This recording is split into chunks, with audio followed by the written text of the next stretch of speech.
आप ये बताइए कि आप कभी कहते हैं कि ये सारे जो पोल हैं वो झूठे हैं, ईवीएम को गाली देते हैं, तो अभी जो 295 आप कह रहे हैं तो वो कैसे आ जाएंगी जब ईवीएम भी बेकार है, सारे अधिकारी मिले हुए हैं। तो आप ये बताइए, अभी जनता को बेवकूफ बना रहे हैं, 4 तारीख को कुछ और कहेंगे। आपने कहा था कि मोदी जी राम मंदिर पे वोट मांग रहे हैं। मेरा आपसे प्रश्न है कि आपके केजरीवाल जी ने शिक्षा पर वोट क्यों नहीं मांगा? केजरीवाल जी कहते थे जेल का जवाब वोट से। मेरा आपका क्वेश्चन है, आपने ना यमुना साहब की ना आपने कूड़े का ढेर साफ कर पाए, और कहीं आप जब शिक्षा की बात करते हैं तो दिल्ली में से कई लोग हैं जो आज भी छोटे छोटे बच्चे हैं जो भीख मांग रहे होते हैं। दूसरा सवाल, आपने 2014 में 53 ऐसे भ्रष्ट मंत्रियों और राजनेताओं की लिस्ट जारी की थी जिनके साथ आप कभी मिलेंगे नहीं। तो आप ये बताइए, आज आप उनके साथ गठबंधन में हैं, वो लोग आपके साथ हैं, आप कहते हैं संविधान बचाने के लिए आए, ईडी पे सवाल, सीबीआई पे सवाल, और जो जवाहरलाल नेहरू ने एक टाइम पे कहा था मीडिया लोकतंत्र की चौथी स्तंभ पे, उस पे सवाल। तो ये कैसा संविधान बचा? आगे इस वीडियो में हम देखने वाले हैं कि कैसे ऑडियंस ने आम आदमी पार्टी के प्रवक्ता और कांग्रेस के प्रवक्ता को डिबेट में अच्छे से धो दिया है, क्योंकि ये लोग दोनों मिलकर केजरीवाल को बचाने के लिए कुछ भी बोले जा रहे थे और ऑडियंस से ही लड़ रहे थे। इसी के साथ ये लोग मोदी जी की बुराई करते करते गाली गलौज तक पर उतर गए थे। तो इसी बात पर ऑडियंस ने इसे धो दिया है और इसी के साथ ऑडियंस से पूछे गए किसी भी सवाल का जवाब ये लोग नहीं दे रहे थे। तो भाई क्या हुआ, आप खुद से ही देखिए आगे कि कैसे इन लोगों का धुलाई हुआ। मेरे सवाल हर पार्टी से हैं, पर सर पहली बात, पहले एक जवाब देना चाहूँगा। सर आप अगर कह रहे हैं कि हम वो अम्बेडकर साहब जी का कॉन्स्टिट्यूशन बचाना चाह रहे हैं, सर उन्होंने अगले दिन असेंबली में बोला था कि ऐसा कॉन्स्टिट्यूशन मैं जो जला दूंगा अगले दिन, और जो रिजर्वेशन को जो मैं मानूंगा नहीं। सर रिजर्वेशन को वो मानेंगे नहीं, उन्होंने 10 साल का फ्रेम दिया था। में कही थी बात, और टाइम फ्रेम के लिए कही थी बात। अब तुम अपना सवाल पूछो सर। दूसरा ये बात है कि सर आप कह रहे हैं कि वो मणिपुर जैसे वो नहीं होने चाहिए थे। सर संदेश खलीफा की चुप्पी थी। ठीक, चल बताओ।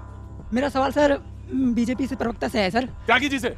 हाँ जी सर, हरियाणा में सबसे बड़ी है सर बेरोजगारी सर। वहाँ सर जो बीटेक, बीएससी, बीकॉम जिन्होंने कर रखा है वो आज हेल्पर ही कर रहे हैं सर वो। हाँ जी ठीक है सर। और सर अभी सर यूपी में सर एग्जाम हुआ था, यूपी पुलिस का फरवरी में सर। लीक हो गया पेपर लीक हो गया सर। कैसे पता चल गया? फटाफट सर लीक हो गया सर। उसमें सर मेरा मोबाइल और चोरी हो गया। देखो पेपर लीक का ज्यादा दुख है कि तुम्हारा मोबाइल चोरी हो गया। मुझे अभी खड़गे जी ने बोला सुबह की 295 सीट आ रही हैं, ठीक है। तो अभी होगा क्या कि 4 जून आते आते वो हो जाएगा, सारे पोल सही साबित होंगे, लेकिन इस समय आप नहीं मान रहे हैं। तो आप ये बताइए कि आप कभी कहते हैं कि ये सारे जो पोल हैं वो झूठे हैं, ईवीएम को गाली देते हैं, तो अभी जो 295 आप कह रहे हैं तो वो कैसे आ जाएंगी जब ईवीएम भी बेकार है, सारे अधिकारी मिले हुए हैं। तो आप ये बताइए, अभी जनता को बेवकूफ बना रहे हैं, 4 तारीख को कुछ और कहेंगे। ठीक है। क्या नाम है? तो 4-5 सवाल और पूछ रहे। तब कहाँ से हो तुम? सर विदिशा से हूँ। अभिषेक। विदिशा से? मध्य प्रदेश से हैं। क्या काम करते हैं? यहाँ दिल्ली यूनिवर्सिटी में पढ़ता हूँ। दिल्ली यूनिवर्सिटी में पढ़ते हैं जी, बोलिए।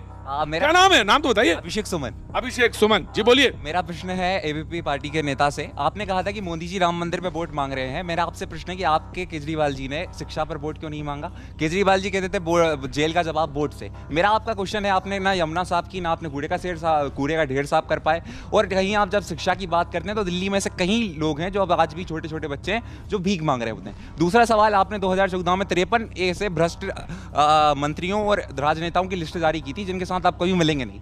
तो आप ये बताइए, आज आप उनके साथ गठबंधन में हैं, वो लोग आपके साथ हैं, तो आप कहते हैं संविधान बचाने के लिए आए, ईडी पे सवाल, सीबीआई पे सवाल, और जो जवाहरलाल नेहरू ने एक टाइम पे कहा था मीडिया लोकतंत्र की चौथी स्तंभ पे, उस पे सवाल। तो ये कैसा संविधान बचा रहे हैं? क्या नाम है भैया? अभिषेक सुमन। आम आदमी पार्टी तो 6 सवाल जो जब पूछे हैं उस पे आप दो जवाब दो। एक बात जी, लेकिन एक बात कल गलत करिए भाई। यही कहना चाह रहा था कि भाई ने बोला कि केजरीवाल जी ने कुछ भी साफ नहीं करा, ऐसा नहीं। उनका जो काम उन्होंने किया उसको मानना चाहिए। उस आदमी ने दिल्ली का पूरा खजाना साफ कर दिया, इसमें तो कोई दो राय नहीं है भाई। यमुना साफ हुई या नहीं हुई, पैसा सारा लूट लिया भाई। देखो वहां उन्होंने बहुत मेहनत करी है।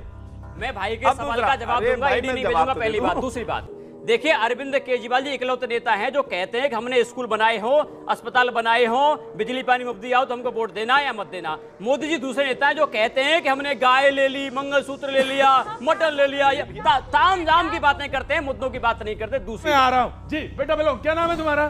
पार्थ हूँ। पार्थ जी, वाह क्या बात है। पार्थ कहाँ के रहने वाले हैं? भोपाल, मध्य प्रदेश। भोपाल के? भोपाल से भी लोग हैं, वेरी गुड। क्या कर रहे हो दिल्ली में? जर्नलिज्म, मास कम्युनिकेशन की पढ़ाई। अच्छा ठीक है, पूछो सवाल। अभी हमने गिरफ्तारी और ईडी के बारे में बात करी, तो मेरा सवाल बीजेपी के प्रवक्ता से है और मैं चाहूंगा रिसर्च बेस्ड सवाल है ये, तो उसका वो जवाब दें, इसको गुमराह ना करें। अभी हम कर देते हैं क्या? इसलिए मैं चाह रहा हूँ कि इसका लेजिट उत्तर दें। ये अंदर की आवाज है, ये साइलेंट रिव्यू है। ठीक है। ये साइलेंट रिव्यू है हमारा, जो कि सर जो कि हमारा अरविंद केजरीवाल को जेल हुई 2024 में, जो कि 2021-22 की लीकर पॉलिसी स्कैम का है ना, हमारा उनकी गिरफ्तारी हुई, जो कि 2022 में मनीष सिसोदिया जी और संजय सिंह की 2022 में गिरफ्तारी हो गई थी। लेकिन फिर 2024 में चुनाव आते आते अरविंद केजरीवाल को भी गिरफ्तारी की गई। तो ये कि हमारे इन्फोर्समेंट डायरेक्टर की जांच पड़ताल में कमी है या फिर बीजेपी का दिल्ली फतेह होने का डर है कि जो है आम आदमी पार्टी दिल्ली फतेह कर लेगी, इसलिए you are raising question about the timing में बोल रहे हैं। चुनाव के टाइम बिना एलिजिड सवाल के क्यों किया गया? जी भेजा गया था। एक सेकंड भाई साहब, मुझे पता है वो स्पोक्स पर्सन है, लेकिन 9 टाइम्स कितने बार नहीं गए सामन, कितने बार भेजा गया? मोदी जी का स्पोक्स पर्सन है, खुल के नहीं, ये भी चाहे तो देश के रक्षा में गए, मुझे कोई मोदी जी के स्पोक्स पर्सन नहीं है तो और ना कभी जीवन में बनना चाहते। ईश्वर करे ऐसे दिन मेरे ना आए कि मुझे मोदी। ठीक है, सम्मान। आप 3 समन अगर मिस करते हैं आपको अरेस्ट कर सकते हैं। ठीक है गार्गी जी। तो केजरीवाल 9 बार नहीं गए, 9 समन को। डाउन। हाँ जी, क्या करे, क्या हुआ, क्या नाम है आपका? प्रियंका क्या कर रही हो? हाँ बोलो, क्या बोल रही थी? मैं ये कह रही हूँ, एक तरफ के बोले जा रहे हैं, वो हाथ खड़ा कर रहे हैं, उनको कोई बोलने ही नहीं दे रहा, वो बोले ही जा रहे, चिल्लाए जा रहे, आप बोल रहे रुक जाओ, पर वो बोले ही जा रहे हैं अपना, बोले ही जा रहे, खटाखट। महिला के लिए आवाज उठा रही है। Thank you Priyanka, thank you Prateek ji, उन्होंने महिला होके महिला के लिए बोला है। गार्गी जी, ईशान जी, हाँ मैं आ रहा